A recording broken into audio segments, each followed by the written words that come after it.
We are on Daf Lamed Vav Amid Beis, and we would, in the midst of the conversation about whether you can have or the halacha of whether you can have bikurim, the first fruits, as your matzah. So if your grain that you're making the matzah from is your first fruit that you brought to Yerushalayim, whether you're allowed to use that for matzah or not. We saw machlokas about that, and that are the basis for that you're not allowed to use it. And then we said, well, is there a prohibition of eating matzah?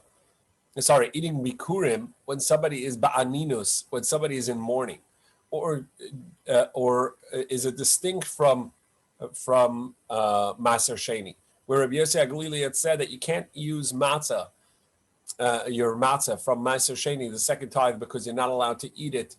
Ba'aninus, Maser Sheni has to be eaten b'simcha, not with mourning, and matzah is lechem oni. And the Gemara had asked, why didn't he use the same reasoning for bikurim? And he said, because bikurim, he follows the opinion of Rabbi Shimon that you are allowed to eat bikurim in mourning, in sadness. The Gemara had a basis for this. A pasuk where the Torah lists Meiser and Teruma in the same, and so there's a question: does that mean bikurim is like Meiser, that you're not allowed to eat bikurim, the first fruit, in ba'aninus when somebody's in mourning, or do we say no? It's compared to teruma, because the Torah calls it teruma, and just as teruma, there's no prohibition of eating teruma in mourning, so to bikurim may be eaten in mourning. So the Gemara is going to ask, according to Rabbi Shimon, even if you don't have a comparison to Meiser Sheni, but by bikurim it says that you should eat it b'simcha, and that's what we are up to. And this is about 7-8 lines from the bottom of the narrow lines. So 7-8 lines from the bottom of the narrow lines. The question, I'm sorry? Yeah. So the discussion in the Gemara before, it didn't use those words, but it sounded like it was a problem of it's not Shavuot L'chol Nefesh, because Meiser Sheni could only eat in Yerushalayim.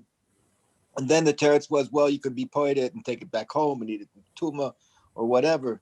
The Torah, right? There was the bikurim. The reason is because the Torah says b'chol moshva seichem that itochlu matzahs, that you have to eat matzah in all your dwelling places, and so we learned that it has to be a matzah that can be eaten anywhere in all your dwelling places, not only in Yerushalayim. And bikurim can only be eaten in Yerushalayim, whereas meiser can be eaten out of Yerushalayim as well, through pidyon before or after it makes it to Yerushalayim.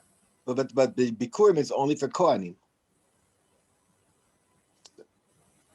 It's not talking about who can eat it. That we saw even teruma is allowed to be your matzah. Right. It's not who can eat it; it's where it can be eaten. All right. In any case, the Gemara says bikurim may be eaten. That Rabbi Shimon is of the opinion that bikurim may be eaten even in mourning, even when someone is sad. Rabbi Shimon, he the hekesh leslie. He doesn't have a comparison to he doesn't have the comparison to Meiser Sheni, which the Torah, he's going to have to make a statement that he didn't eat it in mourning. But simcha miyamichtav ksivi, but it does say that it has to be done in joy and simcha.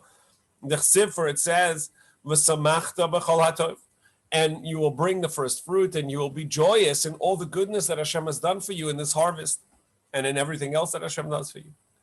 So the Gemara says, yes, it's true the Torah says simcha, but there it doesn't mean that you eat it in simcha. There it means that you're going to, the bracha is in the time. Hahu lizman simcha de'asa. It's to tell you that it's the time of joy. What's the time of joy? Sukkot. The Tanan, as we learned, me'atzeres v'alachag, from Shavuos until Sukkot, mevi v'kara. That's when you harvest the wheat, Shavuos, that's called Chag HaKotzer. You're going to harvest the wheat, and you're going to start, you have a whole summer of harvest. Sukkot is the Chag HaAsif, the gathering or the harvest festival of bringing in the produce. From that from Shavuos until Sukkot, that's when you bring your first fruit, and you're going to make the statement, the kore, the reading, the statement of how the recognition, how we started from nothing, and how difficult it was to attain the bracha that Hashem gave us, and ultimately we've come to this great place of now you have a harvest. However, mehachag v'ad Chanukah, from Sukkot until Chanukah in the winter time, maybe ve'enakar, you can still bring the bikurim, but you're not going to, or you should still bring it if you didn't, but you're not going to read, because it's not a time of simcha anymore. It's beyond the harvest. Now it's winter time, and you don't read. Now from Chanukah on, you're not even going to bring it anymore. Taner Rabbanan. Now we go back to matzah. Lechem oini prat lecholot u'lashisha. It says poor man's bread or poor bread. That would exclude cholot and ashisha. Cholot is a cooked dough. Whether this is a loose batter or a thick batter, it's going to depend on different interpretations of whether this is the same cholot as the Gemara is going to have later on. We'll see today another cholot, but cholot is not going to be included. And Rashi says the reason is because this is considered a very nice type of food, something special, and so that's not poor bread. And ashisha is a very large bread, and it's so oversized so that it, according to Rashi, the meaning is it's so oversized that it is going to be considered too nice to be considered poor bread. Well, based on that, you may think that you're only allowed to use a coarse bread that really was not sifted well and not ground well, so it still has its bran and husks in it. Talmud Lomer, matzahs riba. That's why the Torah says matzah several times to tell you that it included many types of matzah, including nice matzah. So it can be of fine flour. Afilu kematzah shel shlomo. And it can even be like Shlomo, which would have had the finest sifted flour. So what does it mean when it does call it a poor bread? It'll exclude this cooked and oversized bread. And from where is it that we know that the word ashisha means chashivusa? That it's respectful. It's an honorable bread. The Sifra, it says, when David finally got the Aron back, the ark back, there was a great joy and festivities. And he gave out, he dispersed for all the people, dispensed really for all the people, every man, every woman. Each person got an entire bread, va'ashvar echad, and a piece of meat, va'ashisha achas, and one ashisha. Va'amar Rav Chana bar Abba, and Rav Chana bar Abba explained, ashvar echad, what does this piece of meat, ashvar, mean? Mishisha bapar, a sixth of a cow, of a bull. And ashisha achas, and one ashisha, mishisha be'efa. It's a sixth of an ephah, which is a large amount of dough, of flour. That's how much dough was made for this bread. Upliga the Shmuel, however, that disagrees with Shmuel, who has a different interpretation. Amar Shmuel, ashisha, what is the ashisha there?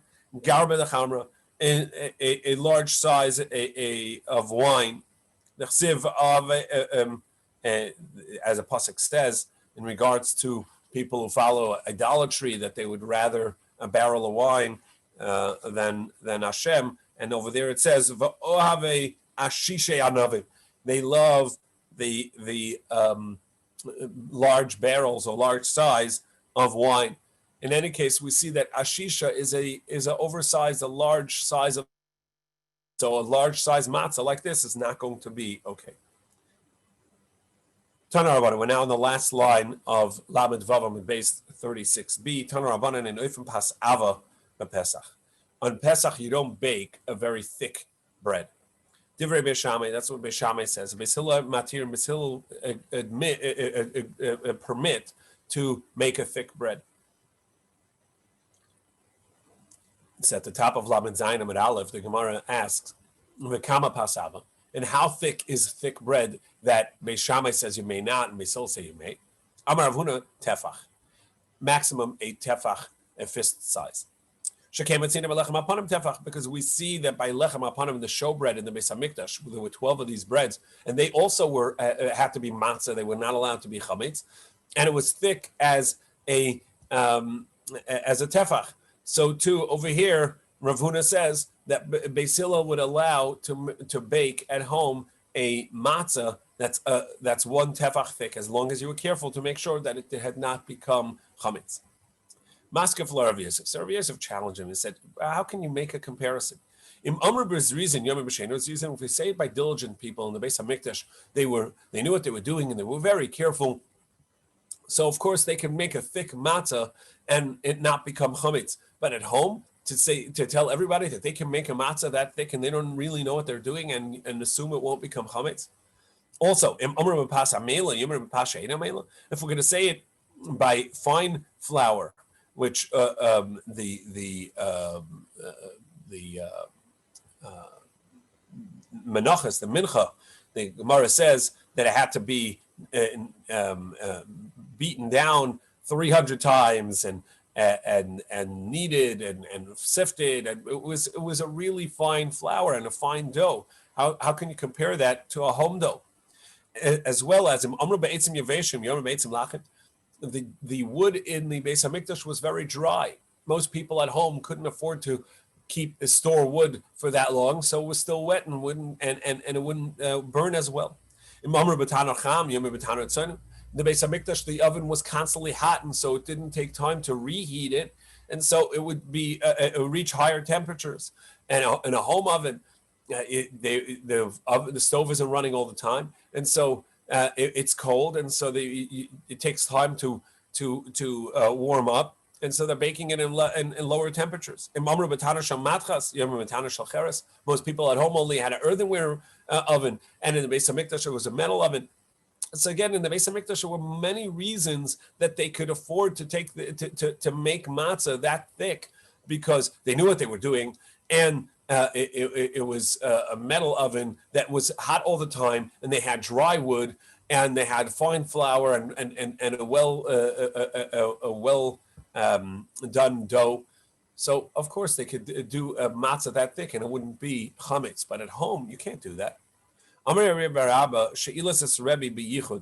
asked Rebbe in person, and one to one. Umanu Rav. And who is Rabbi Yirmiyah's Rebbe Rav?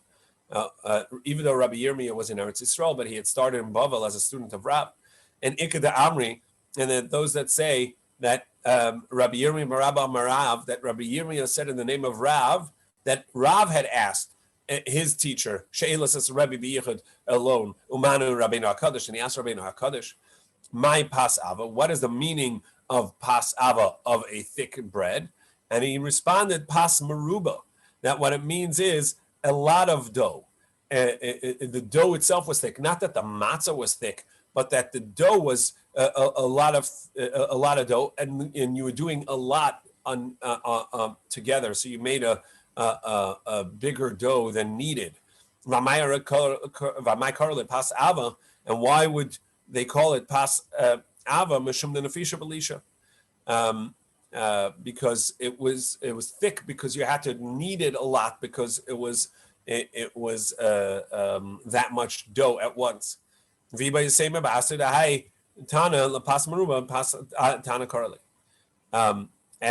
the plate, or it could be that in this place, a thick dough meant a lot of dough. In any case, my timer. What's the reason that you shouldn't make a large dough like this on Yantif? Is it because he's working on Yantif more than needed, because it's a difficulty, it's toil?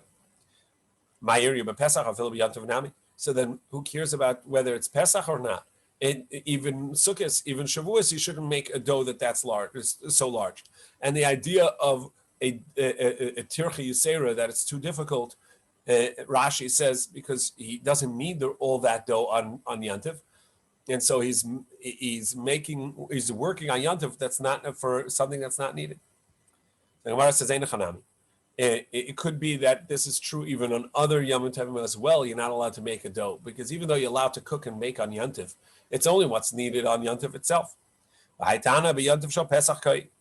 this Tano happened to be talking about Pesach, and that's why he said it that way. And Tanya Namehachin, indeed, we have this opinion elsewhere. Beishamai says, "Ein oifen pas ava b'yantiv." You can't make a large dough on Yantiv. And Misil say you are allowed to. After all, you need the bread for Yantiv or the matzah for Yantiv. The fact that you're working a little harder and there's going to be some leftovers, that's going to be okay.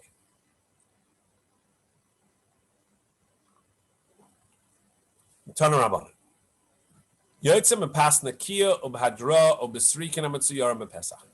allowed to use really fine flour and nice bread. You can have matzah, for Pesach. You can have really coarse and unrefined flour for matzah. And you can have very thin matzah that are shaped in artwork. And even though you're not supposed to make such matzah that are shaped into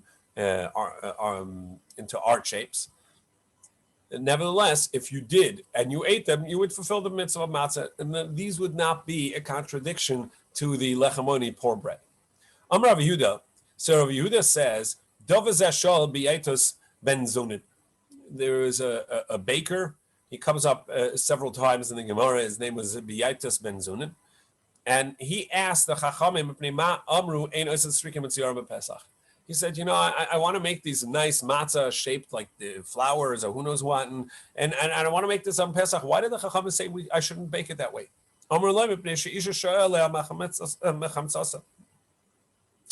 Because the person kneading the dough is going to be busy shaping it. In the meantime, the dough is gonna rise and ferment.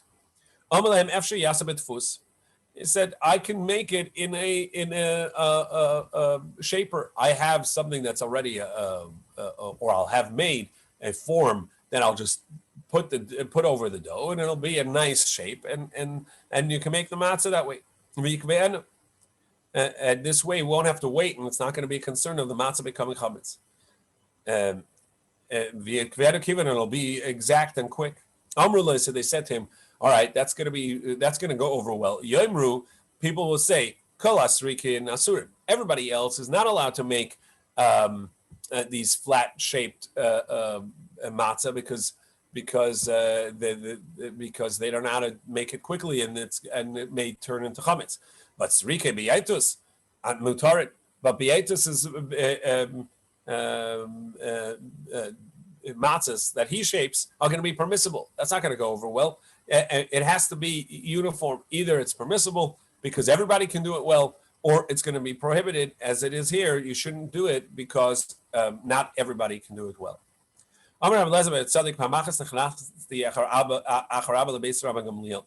I once followed my father into the house of Rabbi Gamliel, who was the prince, the nasi, the leader of the community. He was very wealthy, and he was a leader. They brought matzah in that was baked in certain shapes on Pesach. Omarti Abba, and I said to my father, Rabbi Tzadok. All right, so Rabbi Lazar Bar Tzadok is saying, I asked my father, didn't the Chachamim say you're not allowed to do this? You're not allowed to do this? Amar li bani, so he said to me, Lo shel kol adam amru. They didn't say that everybody can't do this. Ela shel nachtoimin. They said bakers shouldn't do this because they're going to take time shaping it. But at home, a person's allowed to make it if they know they're going to do it well. Ikada army, that those that say quite the contrary. They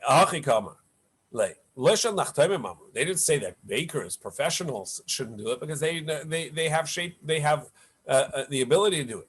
Ella shel kol adam. Every person, a regular person, is not allowed to do it. And then we're going to say that Biatus was not a baker, but he was a regular person, and asking that he himself could attain the forms that a bakery would have, and because he was wealthy, as the Gemara tells us other places that this Biatus was very wealthy, and so he was asking, as a homeowner, I want to be able to just get my tools that bakers have, and I want to be allowed to make these shaped matzahs. In any case, the halacha is that since there are two versions, whether at home you're not allowed to do it, or or bakers are not allowed to do it, so nobody does it. Amar Rabbi Yossi. Rabbi Yossi said, "Osin srikin kamin rakikin." You're allowed to do flatbreads that are thin. But you're not allowed to make it like gluskos, which are thicker, nicer breads. These are for the same reason, because it's harder to maintain. Tananasa, we learned over there. Hasuvganin. Now, the interpretation of suvganin is unclear, and it has a lot of halachic ramifications. What we know is that it's a spongy type of food, a bread. Is it a loose batter or a thick batter? Is it baked, fried, or cooked, boiled, and only that, or is it baked afterwards? There's a big machlokas that comes up a lot, and it has a lot of halachic ramifications, because the halachas of sivganin are going to shape its bracha. What bracha you say on it? Do you wash on it as a motzi, as a bread, or mizonos? Do you take challah from it, and the obligation of taking challah, as well as whether you can use it for matzah and other things as well. So in any case, we learned this halacha in regards to challah. Hasuvganin, let's call it donuts, which is a thick batter that is baked. Sorry, is not baked. That is fried or cooked. That's suvganin. Vahaduv shanin, and this is a honey dough. Viskaritin, and this is also a honey type of dough. It's something that is coated, but it's not fried like duvshanit. V'chalas amursas, and a pan bread. So that may be something like a pancake. V'hamaduma, and something that is mixed, that teruma got mixed into the grains. Paturim and challah. So all of these are going to be exempt of challah. You don't have to take challah from them. And the idea is that they're not really bread, because they're not baked like a typical bread. They're not considered bread. My chalas amusas. And what is this pan bread? Rabbi Shuba Levi zucholot shel balabat. So Rabbi Shuba Levi says this is cholot. Cholot, as we saw earlier, is where you put the batter into water and you boil it. Amar Reish Lakish halol ma'aseh ilfasim. Reish Lakish says it's made in a pot. It's in a Dutch oven over the stove, as opposed to in an oven. However, Rabbi Yochanan says no. These are not all made in a pot, because if it's made in a pot, you have to take challah from it. You have to separate challah, even though that it was a dough that was cooked and not baked. Rather, these are things that are not cooked or baked in a typical manner. These are things you put out in the sun and let the sun make it rise and ferment and bake. Mesave. So we ask a contradiction. We have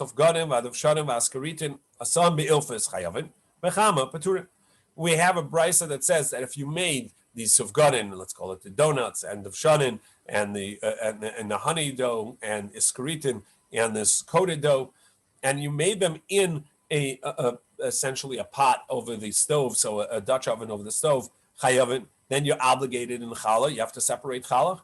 And chama, if you did in the sun, paturin, it's going to be exempt of challah. So to Yufter Reb Shimon ben Lakish, that seems to be a contradiction of Reish Lakish, who says that if it's made in a pot, that's why it's exempt of challah. Amar Ula, Reish Lakish, No, there it's talking about that he had heated the pot first, and then he stuck the dough to the inside of this Dutch oven. And the reason is because then it really is essentially like an oven. Because as you remember, we talked about that their ovens were their breads really was slapped onto the side of the wall of an oven, and that's the way they made it. It was basically a flat bread heated on the side of the oven. So to over here, even though that there's no fire in the pot itself, but since you essentially baked it that way, where you heated the pot and then stuck the bread onto the wall of the pot, that is essentially the act of an oven, and it's not in a pot where you boiled it or fried it. But if you first put it into the pot and then heated it up, then it's going to be exempt from challah. So then why did the Brisa make a distinction between if you made it in the pot versus if you made it in the sun? Make a distinction within pots itself. This that it says that if you made it in a pot, you're obligated is only if, and taking challah is only if you first heated the pot and then you stuck the dough to it. But if you first stuck the dough in, meaning you first put the dough in and then you heated the pot, which is regular cooking, Peturin, you'll be exempt of challah. So that's what it should have said. And since it didn't make that distinction, seems to be not like Reish Lakish, and the distinction is only whether it's in a pot or in the sun. But every time you bake it in the pot, it's going to be obligated in a challah. So Gemara says no. Actually, that distinction is there. When is it that you're obligated in challah if you first heated the pot and then you stuck it up? But if you stuck it on and then heated the pot, aval hidbik, and then it's just as you made it in the sun because you hadn't baked it, and it's going to be exempt. That's the way Reish Lakish learns this brisa. Tashema, we're going to try and prove it from another brisa. Yotzin b'matzah hina u'b'matzah ha'asuya be'ilfis. You can fulfill your obligation in matzah on the first night of Pesach with hina matzah, which is not fully baked, par baked, let's call it, and in matzah that's made in an ilfis, in this Dutch oven pot over the stove. Hachanami, that's not a question either, even though you can fulfill your obligation of matzah in there, which indicates that it is considered a bread, and therefore you should not be obligated in challah. But nevertheless, Reish Lakish is going to say that you, there too, the meaning is that you fulfilled that you heated the pot and then you put the dough in, and so it's acting like an oven.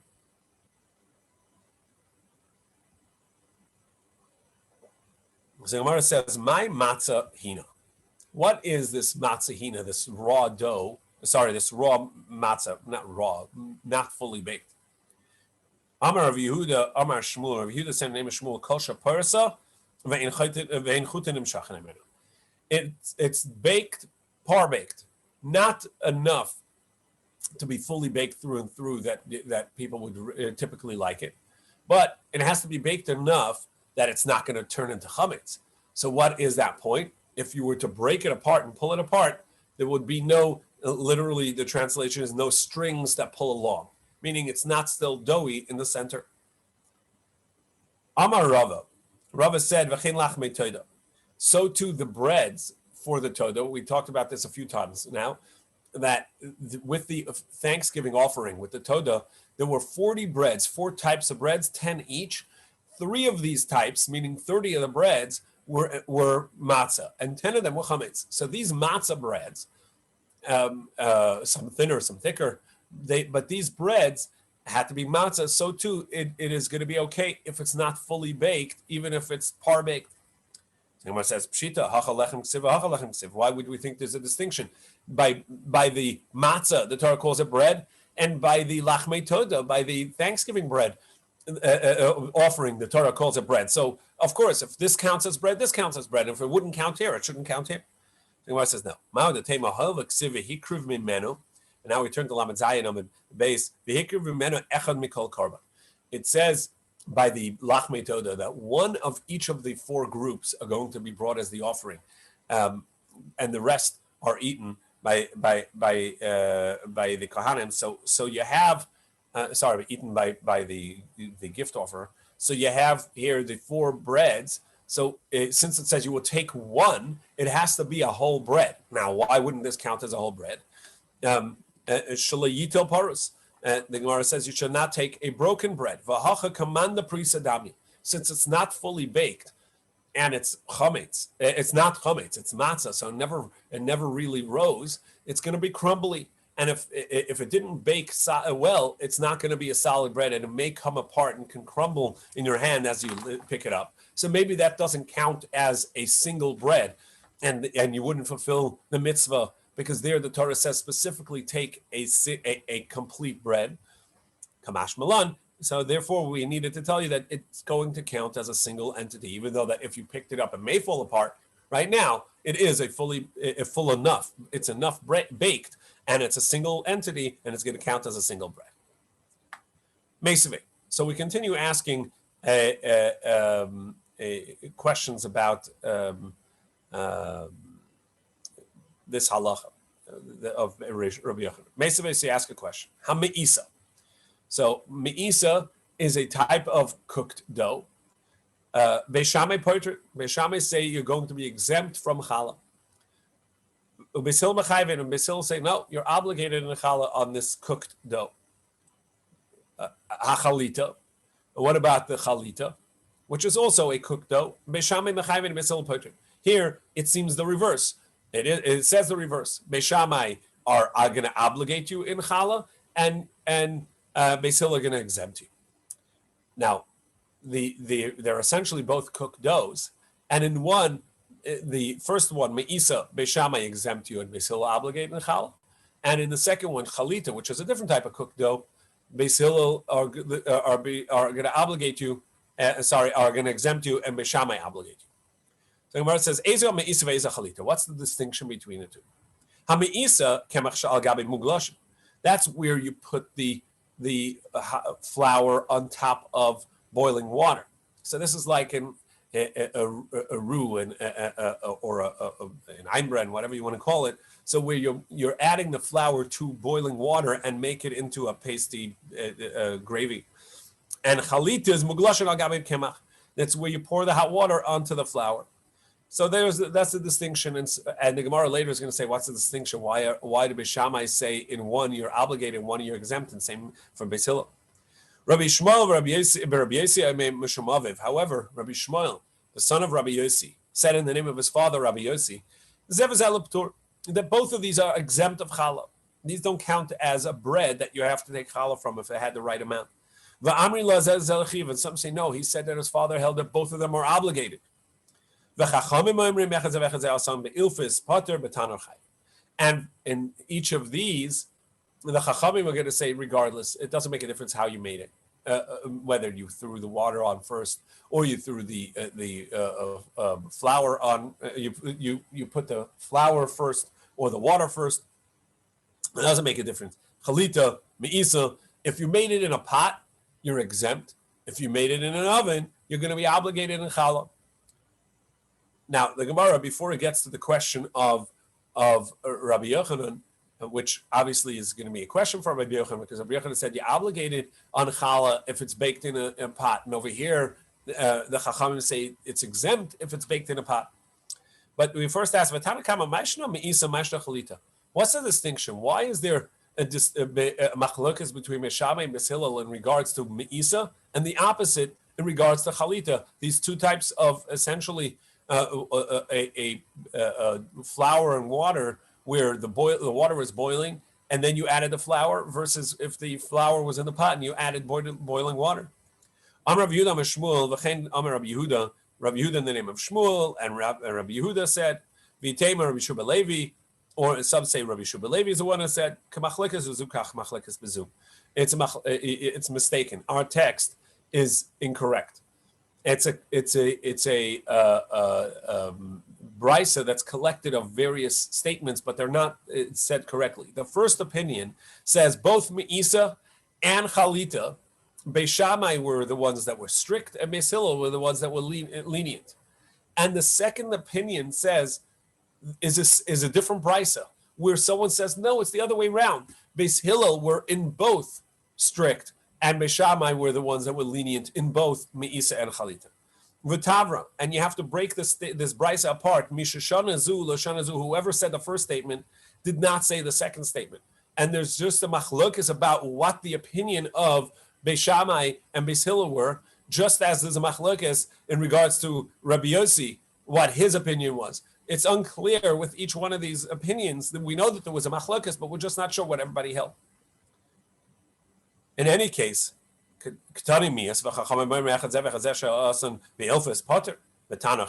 but what we do have clearly is that the Brisa says that the Chachamim make a distinction whether it's made in a pot versus in an oven. In an oven, you're going to be obligated to challah. If it was made in a pot, you get exempt to challah. And that is a contradiction to Rabbi Yochanan. To Yuvta the Rabbi Yochanan. That seems a contradiction to Rabbi Yochanan. Amalach Rabbi Yochanan. So Rabbi Yochanan is going to respond, Tanaihi. You're right, there is such an opinion, because it's a machlokes Tanaim. However, I follow the opinion that says you're obligated to challah in a pot. The Tanya, where do we find such a machlokes?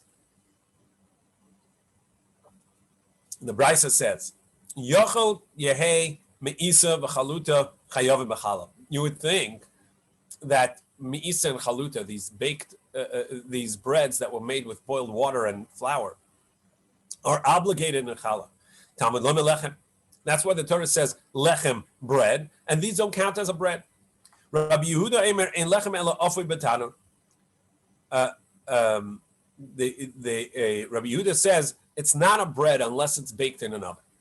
Now, that seems exactly like the first opinion. Rabbi Yehuda Haina Tanakama. The first opinion said that these boiled flour and water is going to be exempt. And then Rabbi Yehuda says, and only something baked in an oven is going to count as challah, as bread, and obligated in challah. So what's this distinction? So the distinction between the two is whether it's a bread made in an oven, a Dutch oven over the stove, then it's going to count as a bread according to the first opinion, but not according to Rabbi Yehuda, because Rabbi Yehuda says it must be made in an oven itself. The first opinion says that even if it's made in an ilfus, in a pot over the stove, then it'll still be considered a bread because it's a bread. Rabbi Yehuda Savar, Maise Ilfus Paturit, and Rabbi Yehuda says no, since it wasn't made in an oven, even if it's made bread-like, it's going to be exempt. So that's the way Rabbi Yochanan wants to prove his idea that there's a machlokes of whether or not, if it's made in a pot, it counts as bread or not. The Gemara says, like the Kollel Alma Maise Ilfus Paturit. No, in truth, we would say everybody holds. If it's made in a pot, it's going to be exempt. And that's going to be a contradiction to Rabbi Yochanan. So what is the machlokes? The machlokes is based on if you started off cooking it and then baking it, like our bagels, real bagels, right? Which are first boiled, and then you put it into the oven and you bake it. And the first opinion says, since you then baked it in the oven, even though you first started off boiling it, it's going to count as a bread, and you're obligated in challah. Rabbi Yehuda says no. Since you did not bake it from the start to the end, you first did a boiling process to it, it doesn't count as a bread to obligate you in challah. Lav lechem doesn't count as bread. And Amar Rava says, my time in the Rabbi Yehuda. What's the basis for Rabbi Yehuda? The Chsifur, it says, Va'afu eser nashim lachmachem batana. That it says 10 women are going to bake your bread in an oven. Echad, batana echad. And one bread. So you one oven. So you see that breads, by definition, are what's baked in an oven from the beginning to the end. Lechem afu batana echad, kara lechem. It's baked in one oven from the beginning to the end. But if it's not, first you cook it in a pot and then you put it in an oven. Ain't kara lechem. That does not count as bread. And this seems to be the accepted idea. Yosef Rabba of Rav Yosef, the Gemara tells us a story that Rabba Rav Yosef were sitting together studying they were learning from Ula, and they were sitting behind Rabbi Zera, who was in front of them, and the one facing the teacher Ula. Rabbi Zera, Rabbi Zera was the one in front of Ula. Amar lei Rabbi Rabbi Zera. So Rabbi, who was sitting behind Rabbi Zera, said to Rabbi Zera, whispered to him and said, "Go ask our teacher what would be this halacha. Ask him, hidbik mibifnim v'hirtiach mibachutz. If you put the dough on the inside of a pot and you heated the outside of the pot, so it's not like an oven because the fire is not inside the same space as the bread, but you're heating the wall. Mao, what the halacha is? So how am I going to explain the question to him? I only understand one perspective here. The aminale, because if I ask him Amali, he's going to say Hainu myself. He's going to say this is what it means to bake in a pot or on a stove. You're heating the outside while the bread's on the inside, and this we already learned that's going to be exempt to challah. Amale Rav Yosef Rav Zera. Rav Yosef says, so ask him this question. Ask him, you baked the bread, you put the dough in the pot, and you have a flame on the outside of the opening of the pot. That's the way you would heat it. Amar le ma'imale. What kind of question would that be? The aminale. If I ask him, Amar le, he's going to say Revani Ma'aseh. That's the way poor people always bake. They can't afford to heat an entire area to put the stove. So they're actually just going to heat the area that the bread is. So that is that is a typical way of baking. Of course, that's going to count as a bread because you're heating the inside of the oven and of the Dutch oven of this pot in order to make it heat up properly. In any case, so what we have over here in Machlokes in regards to challah, the obligation of separating challah from a dough, that the distinction is going to be of how you're going to make this. What are you going to do with it? If you plan on only cooking it, that it would be exempt of challah. If you're going to cook it and then bake it, it would be obligated on challah. And then we have also the type of dough, whether it's a loose batter or a thick batter. We saw sufganin, and there's a machlokes of whether that's something that is a belila raka, a soft or a loose batter. So if you take a loose batter and then you're going to bake it, it would seem everybody holds that is exempt of challah. So such as pancakes. Sorry, not bake it, if you're going to cook it. So such as pancakes or waffles, everybody would hold that that's exempt of challah. But donuts, even though that it doesn't get baked, it only goes into, it gets fried. So nevertheless, if you have a thick batter, so the batter is like a proper dough batter, that there is at least a machlokas of whether or not that's obligated in challah. So we take challah without a bracha. And this also is the halacha in regards to the bracha to make on it.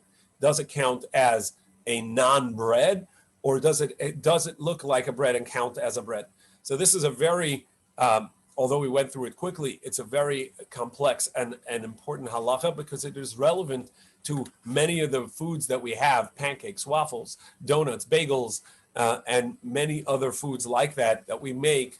That depending on how you make it is going to, and how you bake it, it's going to depend on what halachas it has, both for the bracha, for separating challah from the dough, and in regards to matzah, whether you can fulfill your halacha of matzah with that. In any case, thank you. Have a great day, and Are you saying you could fulfill your obligation for matzah with the bagel? I just want to make that. No, donut.